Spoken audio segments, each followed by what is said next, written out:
All right, so we'll get started here. Thank you everyone for joining and making time to sit in on this. We will be spending the majority of the time going over how to optimize your time in the builder when building a program. However, I also want to touch on the home screen and some basics of Bridge. Some of you might be new and just starting your trial, and some of you may have been using Bridge for a little while here. Either way, there should be useful information throughout.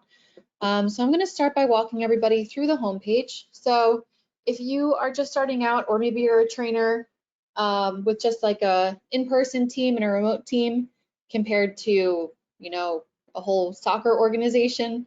Also, just for everyone's awareness, I will be using athletes and coaches primarily because that's the verbiage we have in Bridge. But please note that this is the same as trainer and client. So anywhere that you see athletes throughout Bridge, you can just replace it with clients in your head if you train clients versus athletes.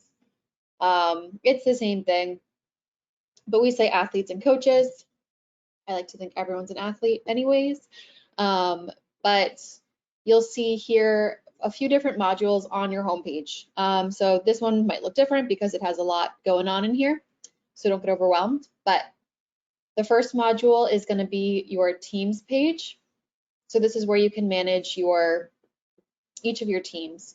So you have remote training, you might have in-person training. This is just a way to differentiate your roster, so to speak.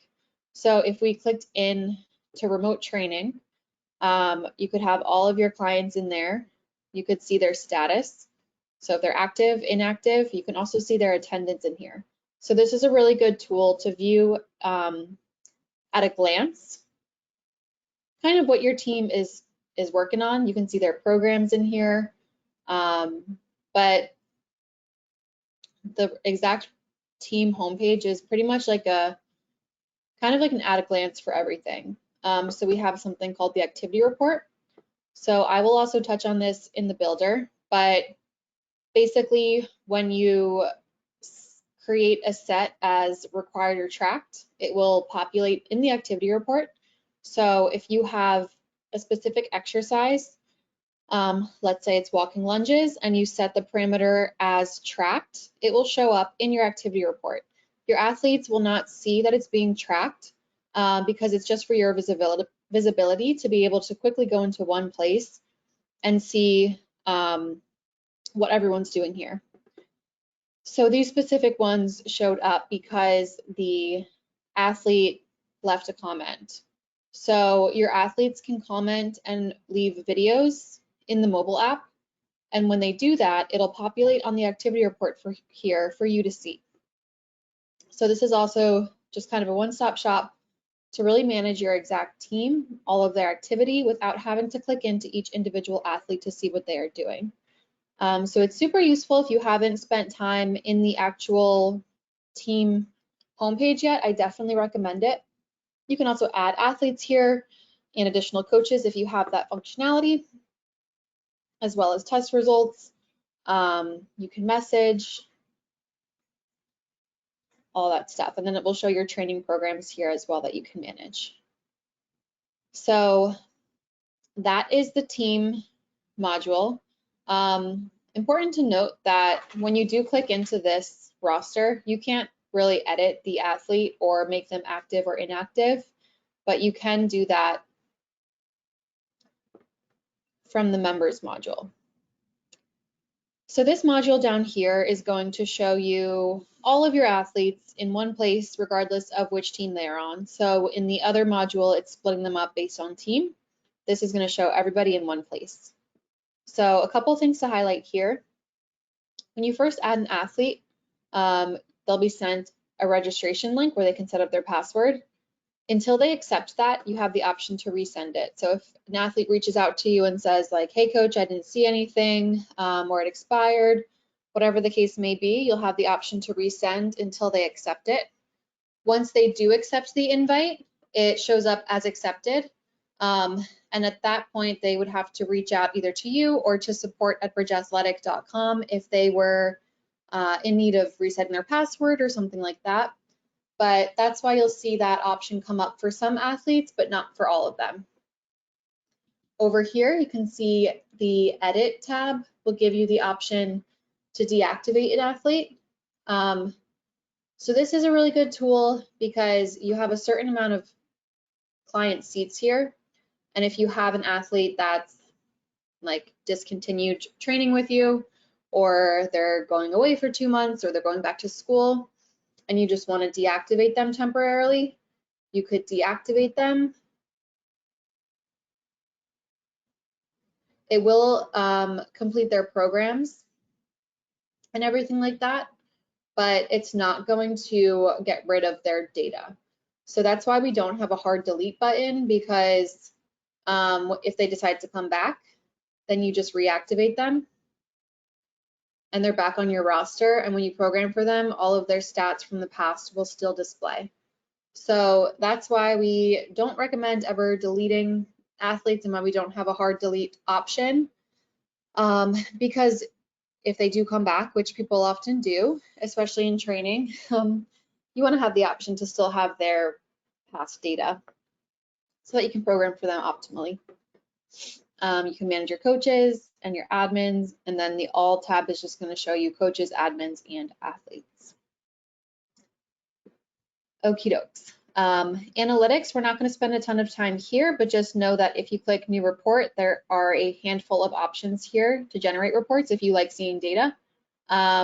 Prescribed versus actual is a good one that trainers tend to like. It's going to review the prescribed lift versus the actual results for your athletes.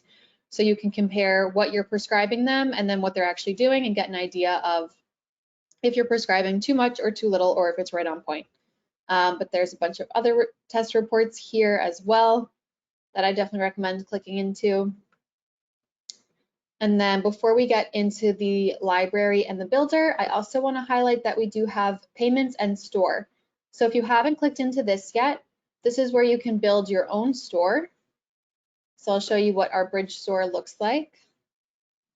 So you're creating a storefront where you can sell products. So you can sell your training programs. Depending on the package that you have, everyone can not sell programs for free, but post programs for free.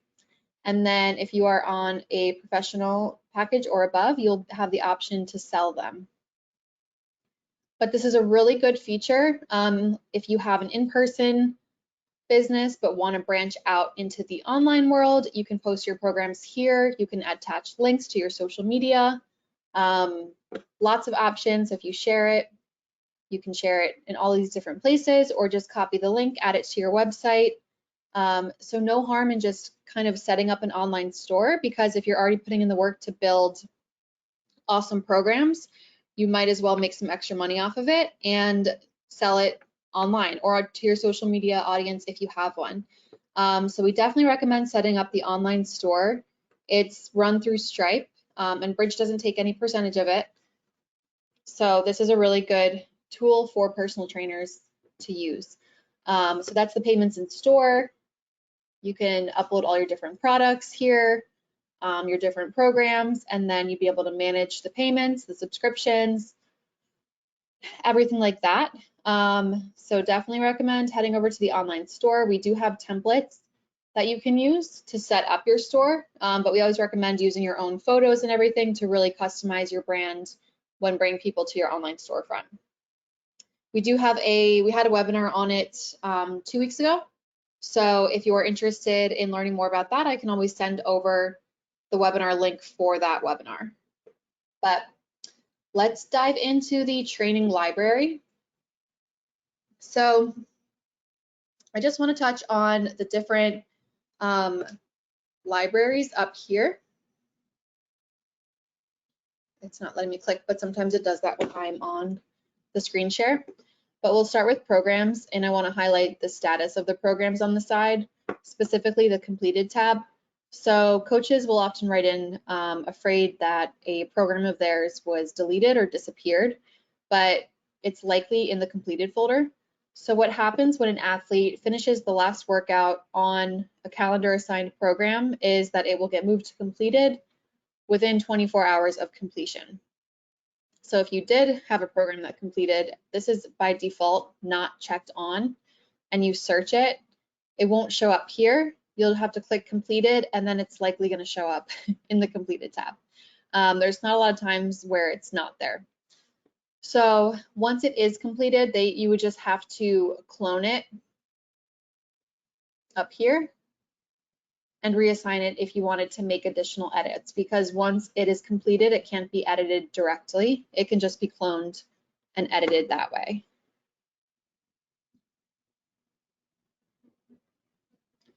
Okay. So within the program library, we have programs, we have phases. So programs is going to be your whole completed program, your 12 weeks, your 4 weeks, however long you program out for. That's going to be the program. The phase is going to be one phase within that program, whether that's 4 weeks out of 12 weeks, intro to strength training, general physical preparedness, whatever you label your phases as. I don't know why it's not letting me, there we go. So you have your phases, and then a workout is just one day within one phase. And these are all saved as templates. So you can save all of these options as templates. And then a block is a block of exercises within a workout.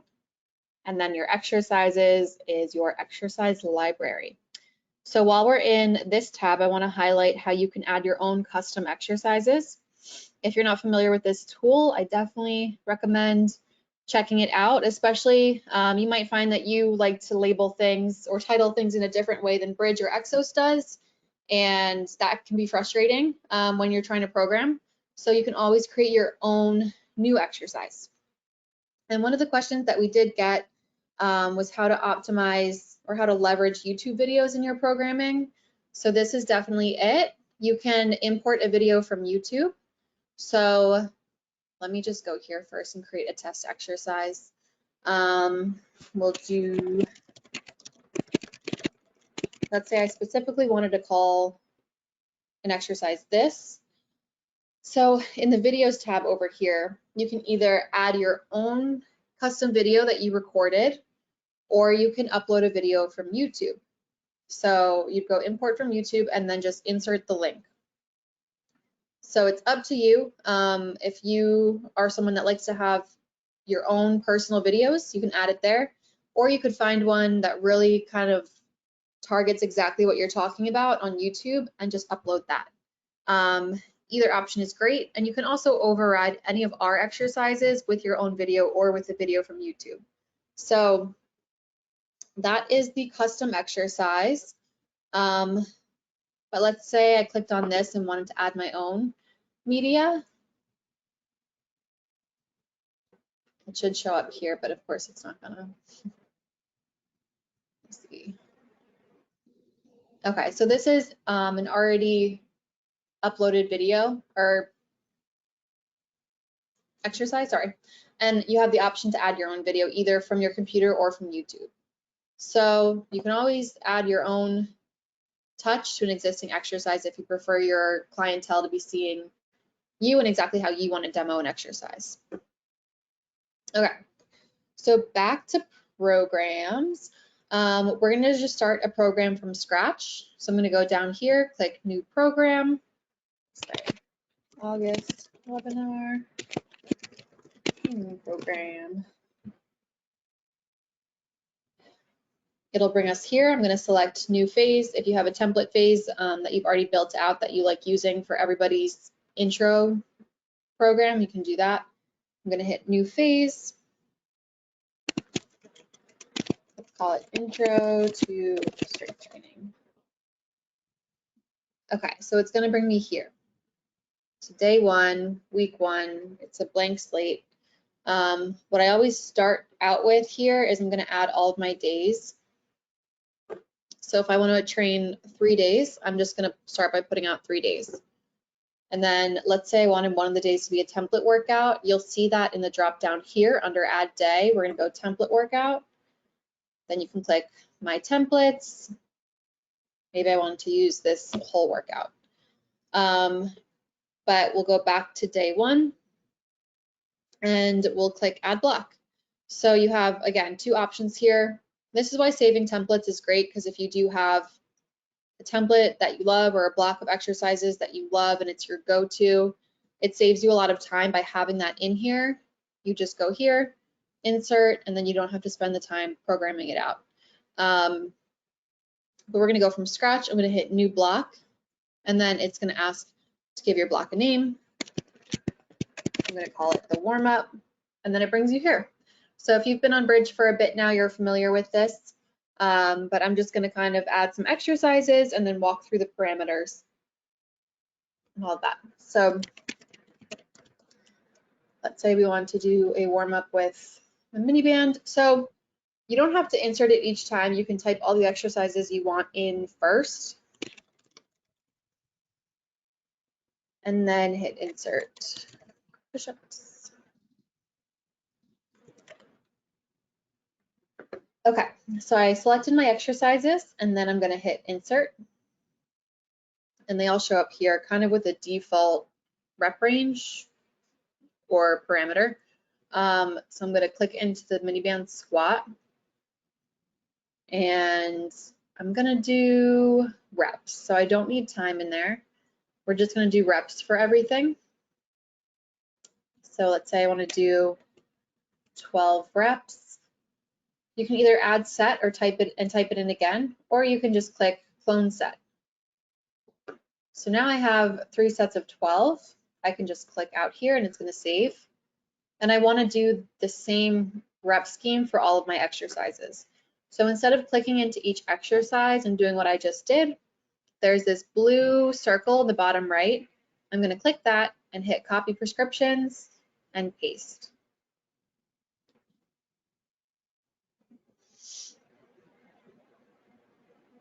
So now I have all of my sets, 3 sets of 12, but I didn't hit superset, so they're not going to show up in a circuit style, and I want them to. So I can go into warm up, click on the 3 dots, and then select superset. Now when your athlete looks at it, it's going to prompt them to do 12 reps of squats, 12 reps of lunges, and so forth. Without that selected, it will show them 1 set at a time. So if you have a block that's not a superset, it'll prompt them to do 3 sets of 12 and then move on to the next exercise. If it's supersetted, it will show it as squat, lunge, push-up, row. That's 1 whole set, and then it will show the block again. So it shows it as a supersetted circuit style. Okay. So let's say I want this warm-up to be my everyday warm-up.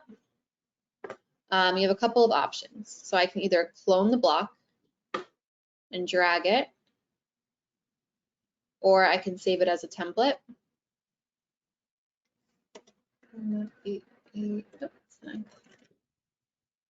Save it as a template, and then add the block in here.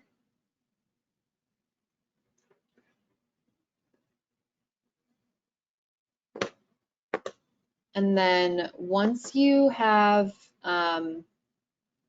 build out your whole program, and I can highlight this again once we have more weeks built out, you can select all of the days that you want to add the warm-up to and drag it into the right order. That will make more sense once I have all of the weeks planned out, so I'll circle back to that. But I have my warm-up set up, looks good. Now I'm going to move on to my next block.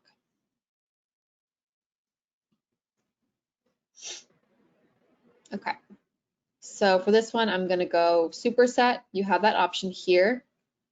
So you can either just go new block, that's going to show them each set independently, or superset will just automatically give them this little superset. Fine. Strength block. Okay. All right, so let's say we're doing goblet squats.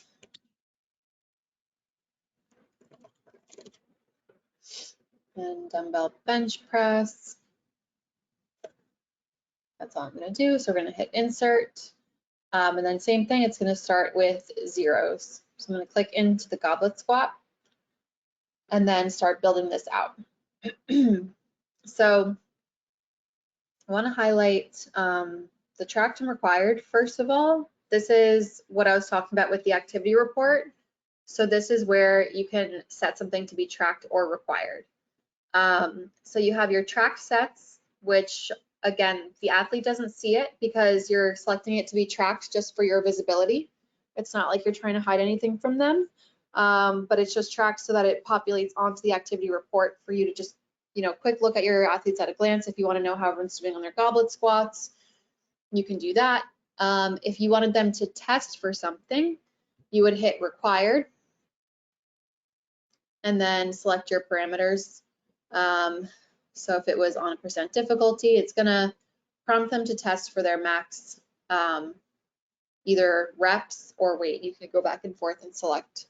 And then if they do test, it will pull in the activity report. And in the activity report, you have the option to save that result as a test result. So that's tracked and required. Warm up, it doesn't show your athlete either. So this is more so to remove that weight from the algorithm if you were to use like percent difficulty, and for your visibility as well. So you can do this, you can add a tracked set, another warm up set.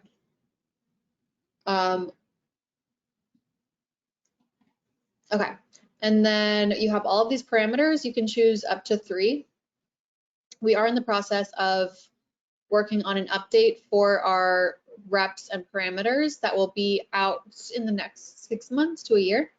But that's something to look out for as well. But let's dive into these different options here. Okay, so when you're prescribing a weight to your clientele, a lot of times you might just use absolute weight.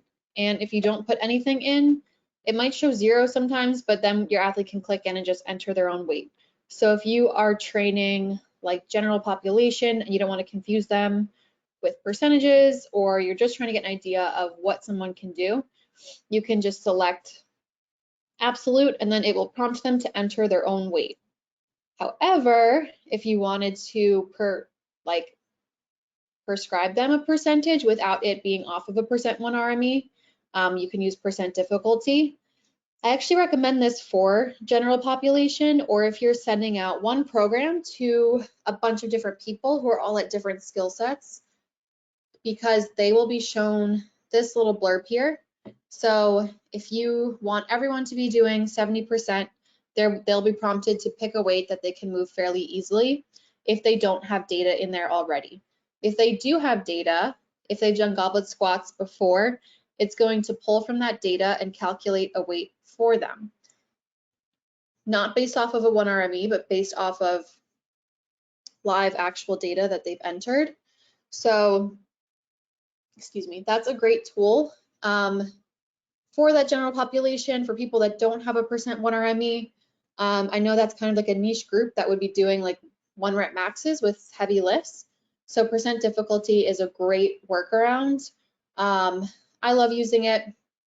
It allows you to really kind of give them the range. So if I wanted to say like the warm up was 60%, and then I want to end at, we're going to end by like 80%. And I'm just going to work my way down. Maybe we do something like this. And then you can track it as a warm up. So this is what I was talking about. It's going to keep it from the algorithm. So if they have light weights here, the percent difficulty is not going to then take that and edit the amount that they can lift based off of what they did for a warm up. So we'll end at 78.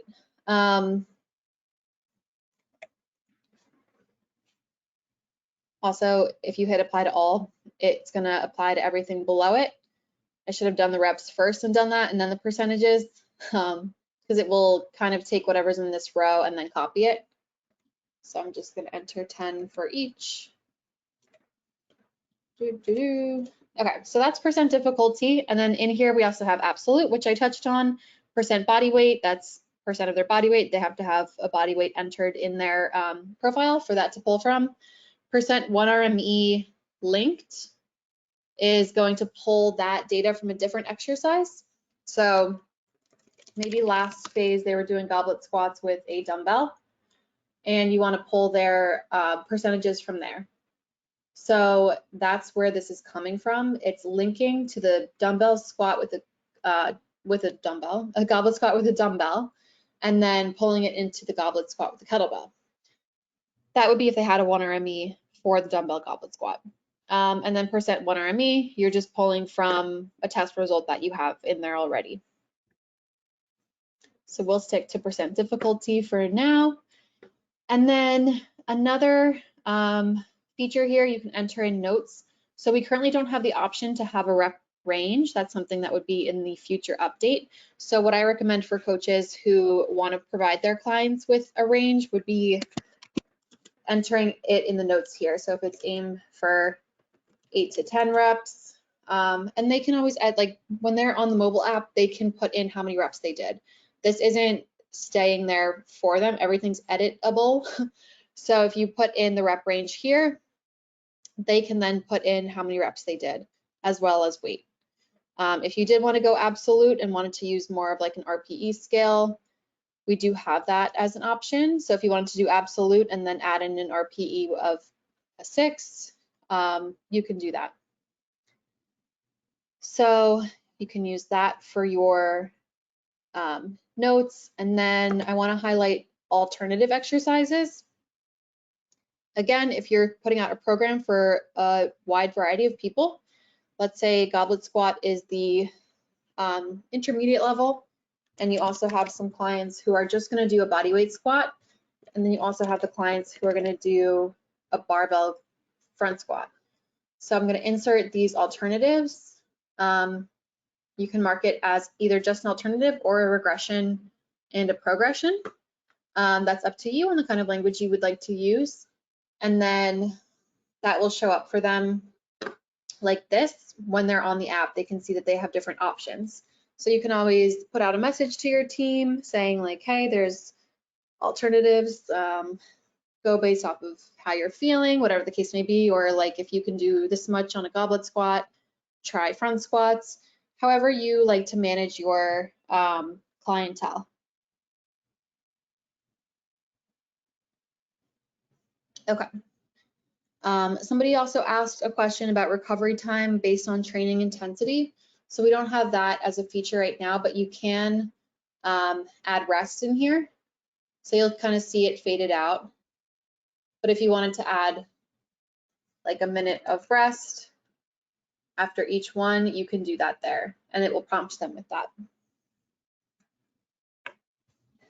Okay, so we have one block done. I'm gonna click out of that, and then we'll go into the bench press. So let's say here it's already set to what I want. We're gonna do 12 reps, and I'll keep it at absolute. I can just hit clone set, and it will show up just like that.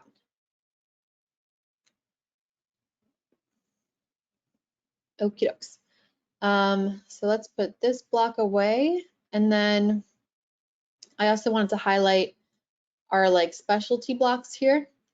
So these are great for conditioning blocks. So we have AMRAP, as many rounds as possible. We have EMOM, every minute on the minute, and then RFT is rounds for time. If you have the FMS add-on, you can select it here, and it will give your athletes a block of corrective exercises based on their FMS score. That would be if you're certified through FMS, or you can purchase it as an add-on for $7. But we'll go in here. Let's say I wanted to do an EMOM. Actually, I have that over there. Let's switch it to rounds for time. Okay, so it's going to ask you how many rounds. Let's do 5 rounds. And we wanted to do med ball slams and squat jumps. And maybe squat jumps.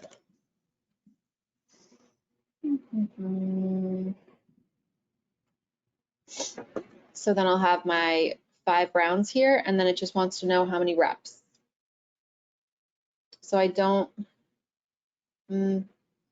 I'll do weight, but I'll do absolute. We'll say 15 reps of that. And then for this one, I only need reps because it's gonna be body weight. Again, you can just click out, and then push-ups, we'll do 10 reps. Okay, so let's say that I am done with my program. Let me just, oops. Okay, so let's say I wanted to add this block to the next day. I can do it that way as well, or I can clone it and then drag it. Sometimes this doesn't work when I'm on screen share, but I did it before, so luckily it worked at least once. But I'll move it over to day 2 and then delete it here. So I just want to highlight our different views here. So usually what I'll do is I'll finish out my 3 days or 4 days, however many days I'm programming for, and then I'm going to clone the week for however many weeks I want in that phase. So if I'm doing a 4-week phase, I'm going to clone this out 4 times, go back to week 1, and this is where I'll then start to edit my progressions throughout the course of a phase. So currently I'm on week view, which is going to show day 1, day 2, day 3 from 1 week. But if I go into load progression view, I can see the same day over the course of 4 weeks. So this is a really awesome tool. If you haven't seen this up here before, then you are in luck because it will make your programming so much easier to just progress it over the course of your phase. So what I mean by that is now I can see my goblet squat with my percentages over the course of my 4 weeks. So instead of having to click back and then go to the next week each time to see like what percentage did I leave off on or anything like that, how many reps did I do last week, you can look at it all next to each other, which is the best.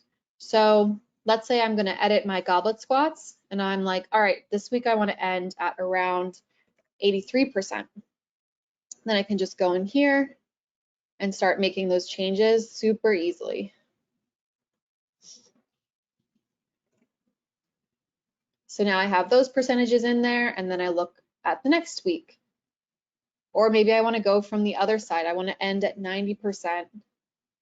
So that I can kind of do some backwards programming here. And we'll clone the set so that I'm not, whoop.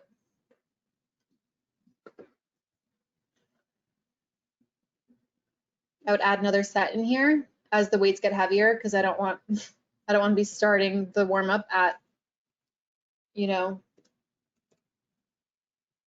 we can start at 65% and then click out. So that's just a really great tool to really see your program in one big overview. And then same thing, let's say I wanted this to apply to all of my exercises. Like I had the same rep scheme for everyone that week. I could just hit copy, paste, and you'd find like if I'm programming out something like the main lifts, they usually will have a similar percentage and rep range over the weeks. So it makes it super easy to just be able to go in here and hit copy and paste. So that's load progression view. And then what I was talking about earlier with the copy to multiple, now it makes a little bit more sense. If you had something in 1 week or you added it in 1 week and then you wanted to go through and add it to all the days, you could do that. So that is another useful tool. I'm just checking the questions that were entered beforehand.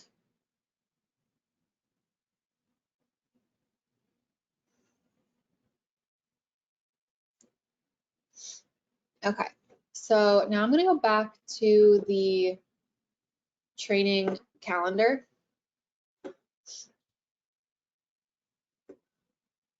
So one of the questions that we did get was, how do I copy a week of programming to another program? So if you go to your program homepage, you'll see 3 dots here next to a week, and you can hit copy to program, and then you can then select the program and the phase that you want to copy that week to. So that's a really great tool. Anytime you see these 3 dots, I recommend clicking on them because it usually has a bunch of stuff in there. Like you can reorder the weeks, you can clone a week here and add a 5th week, delete a week, reorder it, copy to program, or copy it to a phase. So there's its own little program homepage. You can add the description in there so that when your athletes see it, they are seeing a description. And then you can also manage your phases. So if you wanted to add phases here, you could do that. But now I want to go over assigning a program. So let's say you finish your program and it's ready to be assigned to your team or your one client. It doesn't have to be a team. You can make individualized programs and assign it to one person, or you can assign it to a whole bunch of people. So I would click Assign Training and then select the team or athlete that I want to prescribe it to. So here you can either select all, or let's say that this program was designed for a couple of my athletes who have similar abilities. I can select them. And then it's going to bring me to the training schedule where I would select workouts on calendar or workouts as playlist. So the difference here is that workouts on calendar is going to be prescribed on specific days that you chose for your athletes, and they can be moved retroactively if you're either on your end or on your client's end, but there is limitations like within a phase of what days can be moved, and if you have like a 7-day program, it can't be moved because it would be taking up all of those days. But if you have clients that are pretty consistent and you know they're coming in Monday, Wednesday, Friday, and maybe every once in a while that Wednesday workout happens on a Thursday or over the weekend, then I would recommend using workouts on calendar. So you would select the calendar. It's going to have you select 3 training days based on how many days your program is. If it was 5, it would prompt you to select 5 and so forth. And then you can select the start date. So maybe you're super ahead of things and you already made your programming for the end of August. So you would select the start date, click next, and then assign training. You could either keep all of their current active programs active or replace them all. And then it will ask you when you want to assign it and if you want to email your clients. So now they've all been assigned the program. And then let's say you decided, like, shoot, I actually want to make this a playlist program. So unfortunately, there's no way to edit it after the fact. So once it's prescribed as a calendar program, you can't go back and then make it a playlist program because that's how it was prescribed. But you can clone it and re-prescribe it. So if that were the case, I would delete the athletes from the program. Who did I have on here? These 3. Oops. I don't know why. Training. Oh, okay.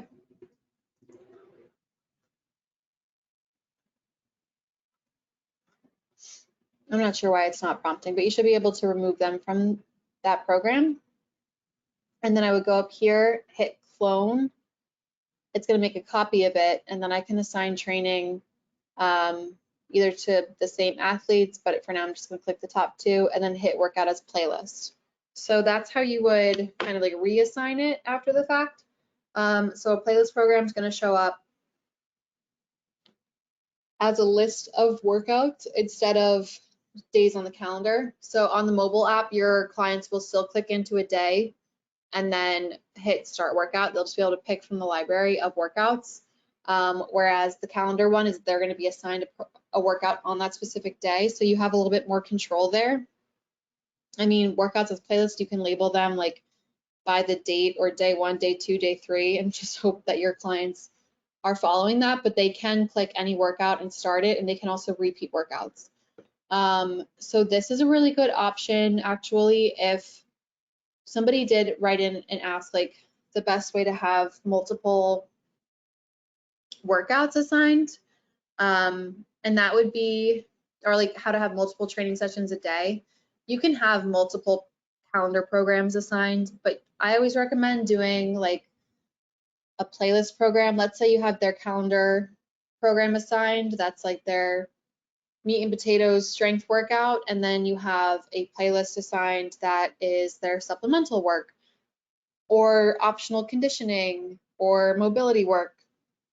That's where I would create a playlist program and assign it to them, because they can go through and select the workout if it's something that's a little bit more optional. However, if you are training, let's say athletes and it's preseason and they're doing 2 sessions a day and it's required, you would just then assign them 2 calendar programs and they would see them both on the same day when they open up their app. So that is how you could have multiple programs assigned to one athlete. Okay, I'm just reading over some questions here. Somebody asked if we automatically make a copy of the program when it's assigned to a team or a client.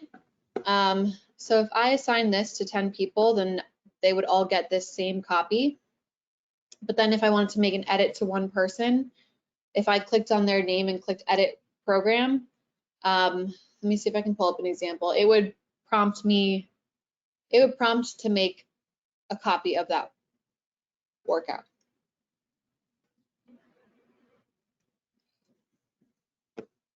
Okay. So now I'm on an athlete profile. And then if I click edit program, nope, she's the only athlete assigned. Go this way. Okay.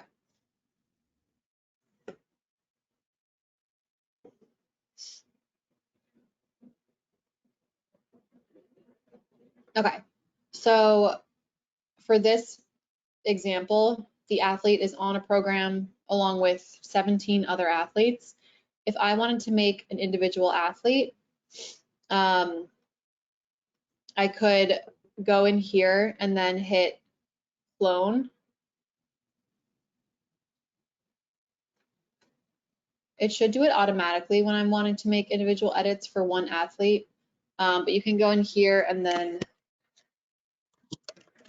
make the athlete's name, and then you can reassign them with their edits.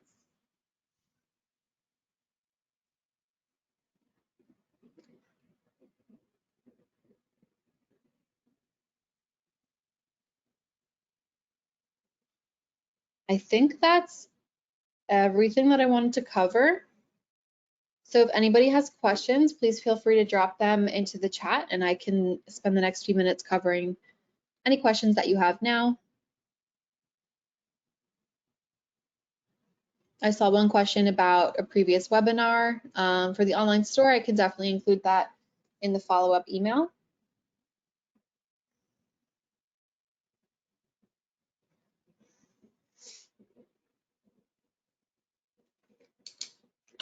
And all of our previous webinars can also be found on YouTube. So if you search Bridge Athletic.